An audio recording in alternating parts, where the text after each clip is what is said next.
Hello అండి, నేను మీ అంజలి. ఈరోజు మనం టమాటా రసం ఎలా తయారు చేయాలో చూద్దాం.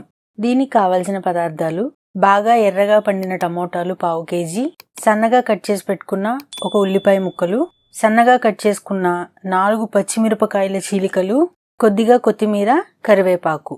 ముందుగా ఒక గిన్నె తీసుకొని ఇందులో చిన్న నిమ్మకాయ సైజ్ అంతా చింతపండు తీసుకొని అందులో వేడి నీళ్లు పోసుకొని నానబెట్టుకోవాలి.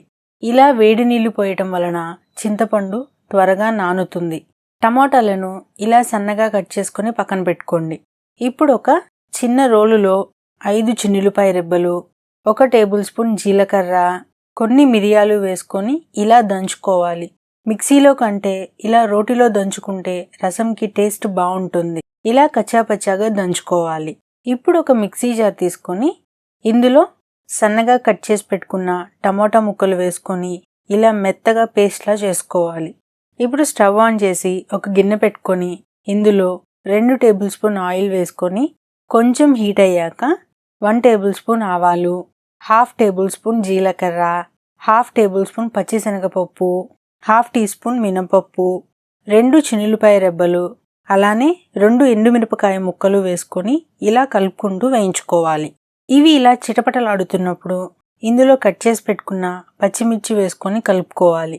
తరువాత కరివేపాకు, కొత్తిమీర కూడా వేసుకొని ఇలా కలుపుకుంటూ వేయించుకోవాలి. ఇవి కొద్దిగా వేగాక ఉల్లిపాయ ముక్కలు కూడా వేసుకొని ఇలా కలుపుకుంటూ 2 నిమిషాల పాటు వేయించుకోవాలి. మరలా ఇంకోసారి కలదిప్పుకొని 1/2 టేబుల్ స్పూన్ పసుపు వేసుకొని కలుపుకోవాలి. తరువాత రెడీ చేసి పెట్టుకున్న టమోటా పేస్ట్ను కూడా వేసుకొని కలదిప్పుకోవాలి. ఇప్పుడు ఇందులో నానబెట్టుకున్న చింతపండును ఇలా రసం తీసుకొని ఇందులో పోసుకొని కలదిప్పుకోవాలి. తరువాత రుచికి సరిపడా రాళ్ళ ఉప్పు, 1 టేబుల్ స్పూన్ కారం వేసి కలుపుకొని ప్లేట్తో కవర్ చేసి ఒక పొంగు వచ్చేంత వరకు మరిగించుకోవాలి.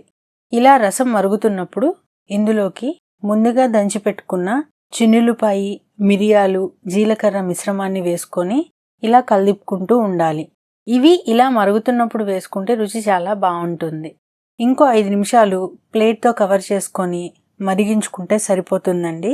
ఇది ఎక్కువసేపు మరగాల్సిన అవసరం లేదు. బాగా మరిగించుకోవడం వలన వెల్లుల్లి, జీలకర్ర సువాసన పోతుంది. అంతేనండి, అథెంటిక్ టమోటా రసం తయారైపోయింది. ఇది వేడివేడి అన్నంలో పోసుకొని తింటే చాలా రుచిగా ఉంటుంది. ఈ రెసిపీ మీరు కూడా ట్రై చేసి ఎలా కుదిరిందో కామెంట్స్లో తెలియజేయగలరు. ఈ వీడియో మీకు నచ్చినట్లయితే లైక్ చేయండి మరియు మీ ఫ్యామిలీ అండ్ ఫ్రెండ్స్కి కూడా షేర్ చేయండి. ఇలాంటి మరిన్ని హెల్తీ అండ్ టేస్టీ రెసిపీస్ కోసం మన ఛానల్ని సబ్స్క్రైబ్ చేయడం మర్చిపోకండి. Thanks for watching.